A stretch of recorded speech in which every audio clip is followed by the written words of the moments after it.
I talk a lot, you hear me constantly talking about social media and online technologies as if they're two separate things. Well, they are. Social media, you may be familiar with some of them or not. Social media is a myriad of mechanisms through which people interact socially. So they're not broadcast mechanisms as traditional media is. They're actually interacting, creating what they're saying and pushing it to each other. So it's a communication between each other. Online management technology is actually different. Now I've just given a couple of small examples there, but it tends to be tools that you will use for things like volunteer management, account management, client management. They're platforms that are built specifically to achieve certain things. They're not the same as social media. And what I think, in terms of building and bridging this gap between volunteers who wish to volunteer and organisations who require volunteers, is a combination of the two. A few words of warning around social media. You may have realised that I'm a little bit sceptical. I'm not sceptical about social media, I'm really not. I'm one of the biggest users of social media going. I'm sceptical of using social media in the wrong contexts. I would freely admit that I've done this in every organisation I've ever been involved in. I've started up accounts and left them dormant, which is the worst possible thing you can do, because it's like having a shop open, but somebody goes to the shop, there's nothing there. The biggest misconception I think about social media is that it's free. It's not free. It is costless to set up, but it requires a huge investment in time and energy to actually derive something out of it. Having said that, it can do amazing things. You can spread your message hugely through social media, but it needs to fit with what you're doing. So what are your strategic objectives, and what is the plan that you put in place, and who are you trying to target? And then you look at the media that you're going to use. And the other side of it is online project management tools. They are tools that you can use to actually manage your volunteers, communicate with your volunteers in a different way. The most overlooked one being email. People don't use email enough or in the right ways.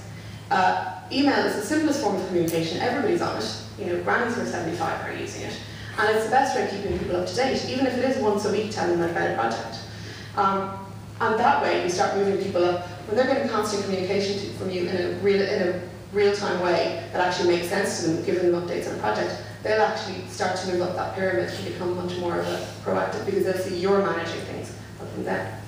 Okay, so a couple of small examples. 24 The Web was a project that was started in Ireland, and it took place last November. And the call went out from a digital person themselves, and this is another key point I would make around volunteer management generally, is that in my own experience, I found a lot of volunteer, when it comes to scoping out your objectives and your plans, very often you'll have an idea that I need an accountant, I need a lawyer, I need a insert job here. But the reality is, how many of us are lawyers or accountants or web developers or whatever it is? I don't know what goes into writing a legal brief, never have done, never will do. So I require somebody else to scope that project out for me. So that would be the first step in any project plan, is actually finding somebody who understands that. So 24 The Web was actually started by, it came out of a volunteer who works in web development, and basically what he wanted to do was offer a number of charities free websites, and these websites were to be built in 24 hours. And what happened with that was, they promoted it online using social media, Twitter and Facebook and LinkedIn, which are the things that they use themselves, and their forums and blogs that would be within that sector. So they were sector specific to working within the web community, so that's how they would know about it.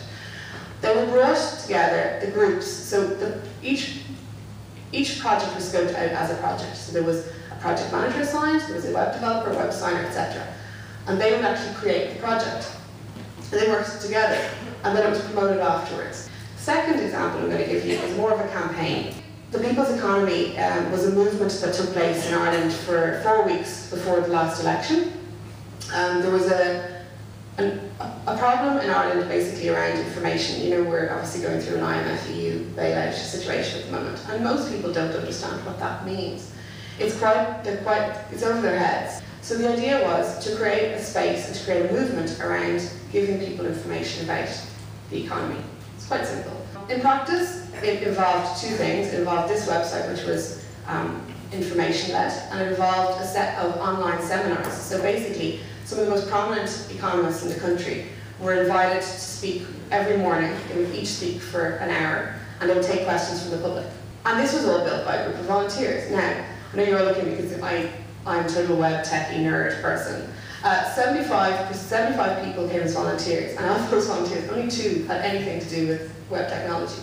The other 73 had lots of different roles and lots of different things that they could do, but they didn't have to know about web technology to feel part of something. They were given specific tasks. Some of those involved answering emails, some of them involved, scripting pieces for the website, some of them involved going out, and you can see that video there. There were a lot of videos made, and actually what they did was they went out in the streets and asked people questions and answered those questions. They'd never held a video camera in their lives before.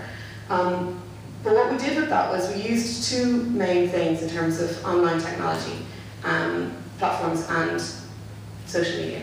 So what we did was we put the calls out in social media, through the social media. We asked people through Twitter, through Facebook, we did a blanket request. So in that case, we did actually use a very broad spectrum because we were looking for a broad spectrum of people. And we kept the momentum going. That was 2 people's job, just to tell people that it was happening, that they needed more help, and that was their main job. And the second thing we did was internally, we used a system called Basecamp, which is a project management system, which basically put everybody into it, and we gave them all roles. So it would literally be your role, it would be 5 people, video team, create the videos today, come back tomorrow to hand to the next team. But it enabled us to use 75 people, and they all knew what they had to do and when they had to do it. It worked. People were really involved in it, and once the project itself got underway, then we also had those 75 people as endorsers, as people who were promoting it and telling people about it, and also going onto the webinars, telling their friends. The point was that the jobs were quite simple. Some of them were photocopying. Some of them were going out and finding the post. One guy had to make tea, literally make tea, that was his job. But he didn't mind that because he felt he was part of something, and he also could see, because we used a roadmap for the project, we were telling everybody where they fitted in and how their job actually brought this whole thing together and pushed it out.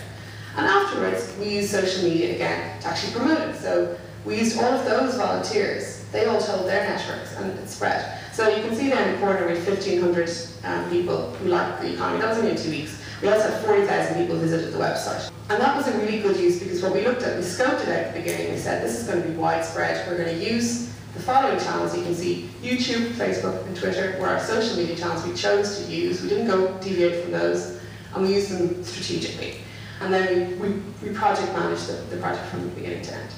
The other thing that we used a lot here, which is, I don't know if any of you are familiar with this vertical response on MailChimp, okay? They're both email clients, or some of you may have them. You can actually get vertical response for free. It's part of Salesforce.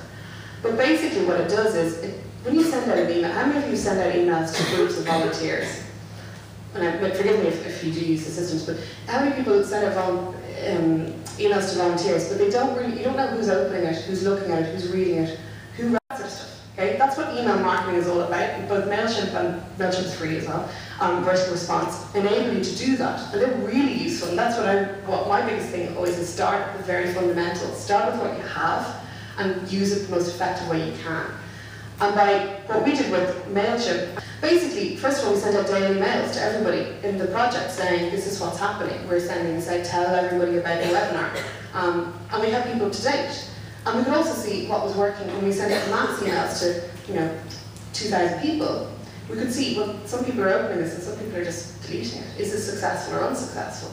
And that can be really useful in terms of looking at your current volunteer core and where you can involve them more. What are they interested in? That's the big question.